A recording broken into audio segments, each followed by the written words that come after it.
అనుకుంటున్నావు ఇవాళ ఉన్న ఇంతంత చిన్న అధికారాన్ని చూసి.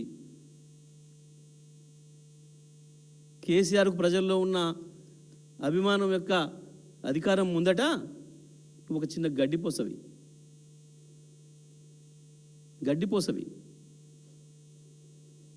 కేసీఆర్ కాలుగోటికి సరిపోవు.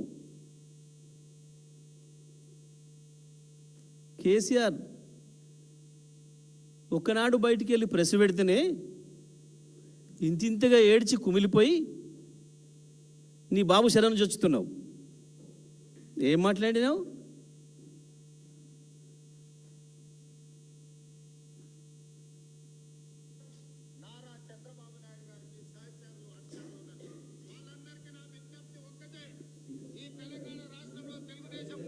కక్షగట్టి ఆ పార్టీ నాయకత్వాన్ని దెబ్బతీసిన చంద్రశేఖరరావును బీఆర్ఎస్ ను సమూలంగా 100 మీటర్ల గోతి తీసి పాతి పెట్టినప్పుడే బీఆర్ఎస్ వాళ్ళు గద్దెలు దిగాలి, ఊర్లలో బీఆర్ఎస్ దిమ్మలు కూలాలి. ఓకే, కూలుతాయి రేవంత్, కూలుతాయి తొందరలోనే. నీ అధికార కోట కూలుతుంది. ఒకటి వాస్తవం, చంద్రబాబు నాయుడికి తెలంగాణలో ఏ గతి పట్టిందో నీకు అంతకంటే అధ్వానమైన గతి పడుతుంది. నువ్వు అనుకుంటున్నావు చంద్రబాబును పారదోలేరు అంతే తెలంగాణ ప్రజలు, కానీ నిన్ను పాతరేస్తారు, అందులో డౌట్ లేదు. నిన్ను రాజకీయంగా పాతరేస్తారు. రానాడే చెప్పిండు కాలోజీ నీలాంటి దొంగలు వస్తారని ఊహించిండు. ప్రాంతేతరుడు ద్రోహం చేస్తే, దోపిడీ చేస్తే ఆవల దాకా పారదోలమన్నాడు. నీ బాబుని అదే పని చేసిండ్రు. ప్రాంతం వాడే మోసం చేస్తే పాతాళంలోకి పాతరేయమన్నాడు.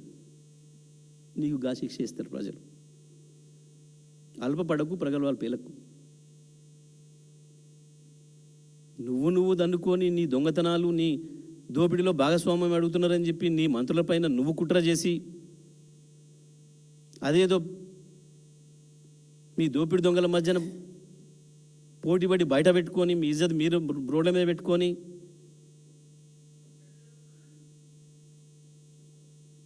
కేసీఆర్ ఒక్కటే మాట నీళ్ళ గురించి మాట్లాడిపోయింది. వచ్చి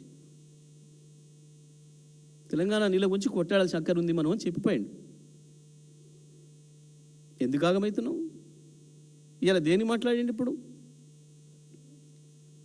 దిమ్మలు కూలుతాయి. కూలగొట్టు బిడ్డ, కూలగొట్టు, చూద్దాం. దిమ్మలు కూలగొట్టు. తెలంగాణ డీజీపీ గారు,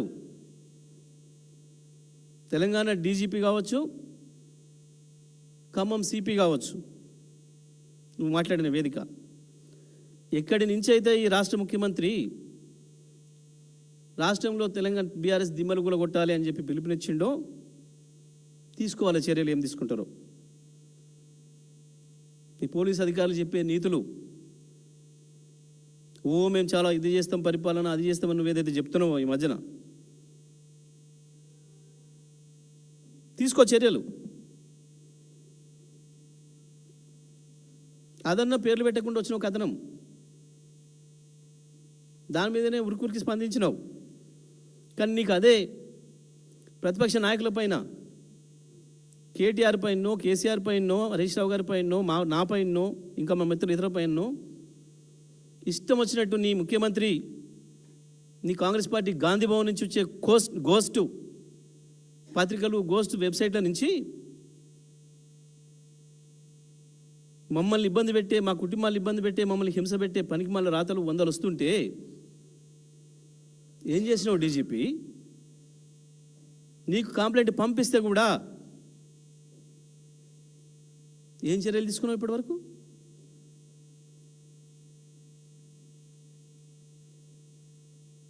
అధికారులకు నీతి, నాయకులకు నీతి ఉంటుందా? చట్టం ఇంకో తిరుగుందా? చెప్పు సమాధానం. మేము ఇచ్చిన కంప్లైంట్ల మీద ఏమేమి ఉన్నాయో చర్యలు చెప్పు. తీసుకో. ఇవాళ కూడా దీనిపైన చర్యలు ఉండాలి. ఇక రేవంత్ రెడ్డి మాట్లాడతాడు, కేసీఆర్ తెలంగాణలో తెలుగుదేశం లేకుండా చేసిండు, కేసీఆర్ తెలంగాణలో తెలుగుదేశాన్ని రాజకీయంగా ఎండగట్టిండు. కానీ నువ్వు సీట్ ఇచ్చిన పార్టీకి ద్రోహం చేసి పోయి కాంగ్రెస్లో చేరి నువ్వు నాశనం చేసినావు. మూటలు పట్టుకొని పోయి దొరికి పట్టపగలు దొరికి ఆ పార్టీ పరువు తీసి నువ్వు నాశనం చేసినావు. చంద్రబాబును హైదరాబాద్లో ముఖం చూపించుకునే పరిస్థితి లేకుండా తరిమి అక్కడికి పంపించింది నువ్వు. ఇంకా ఏడాదో రెండేళ్ళలో ఈడ ఉందాం అనుకున్న చంద్రబాబును నువ్వు పట్టపగలు దొరికి డబ్బు సంచులతో దొరికి చంద్రబాబుని ఈ నుంచి తరిమేసింది నువ్వు. కేసీఆర్ అట్లా చేయలే.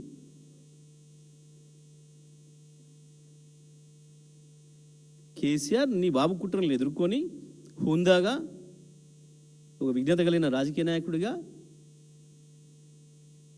ప్రతి మనిషికి చెప్పి తెలంగాణలో తెలుగుదేశం యొక్క అవసరం లేదు, ఇది తెలంగాణ ప్రయోజనాలకు ప్రతి నిమిషం వ్యతిరేకమైన పార్టీ అనే విషయాన్ని ప్రజలకు అర్థం చేయించి ప్రజల్లో లేకుండా చేసిండు. కానీ హైదరాబాద్లో కూడా లేకుండా చంద్రబాబును తరమడానికి కారణం నువ్వు. పట్టపగలు దొరికి నేను మొనగానే పోయి దొరికి ఆయన దొంగతనాన్ని బయటపెట్టి పైగా ఆయన ఇచ్చిన పదవిని తీసుకొని నలుగురు ఎంట పెట్టుకొని పోయి కాంగ్రెస్లో చేరి ద్రోహం చేసి మోసం చేసి నాశనం చేసింది నువ్వు. ఇవాళ తెలుగుదేశం జెండాలు పెట్టుకొని కేసీఆర్ ఒక్క తనదంతే పోయి లబోదిబోమని చంద్రబాబు కాలు పట్టుకుంటున్నావు. కాంగ్రెస్ కార్యకర్తలు కూడా ఆలోచించుకోవాలి. నీ ఖమ్మం సభ నుండి నీ ముఖ్యమంత్రి ఇచ్చిన పిలుపేంది, ఆయన ఆర్తనాదమైంది, బాబో నువ్వే రక్షించాలి అని చెప్పి ఆర్తనాదం చేస్తుండే దాని అర్థమైంది. అయిపోయింది కాంగ్రెస్ పని, కథం. కాంగ్రెస్కి నీళ్ళలో నువ్వులు వదులుతున్నాడు.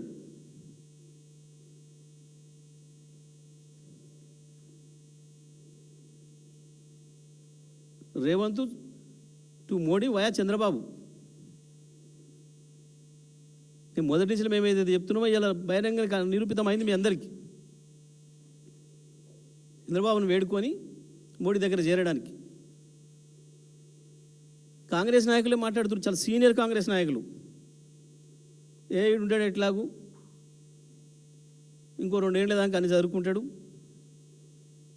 మంచిగా కొంతమంది జమ చేసుకుంటాడు, మూట చేసుకుంటాడు, చక్కగా ఆఖరేడు పోయి మోడీ దగ్గర పడతాడు, మా కాంగ్రెస్ని ఖతం చేస్తాడని చెప్పి మాట్లాడుకుంటారు కాంగ్రెస్ నాయకులు.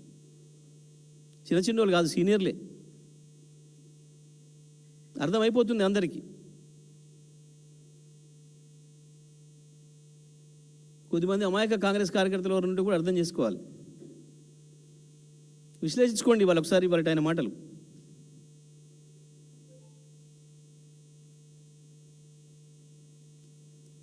రాష్ట్రాన్ని ఒక దోపిడి దొంగల్లాగా లూటిపోయిన చేనులో పడ్డట్టు ఎక్కడికక్కడ జలగల్లాగా పీల్చుకొని తింటున్నారు.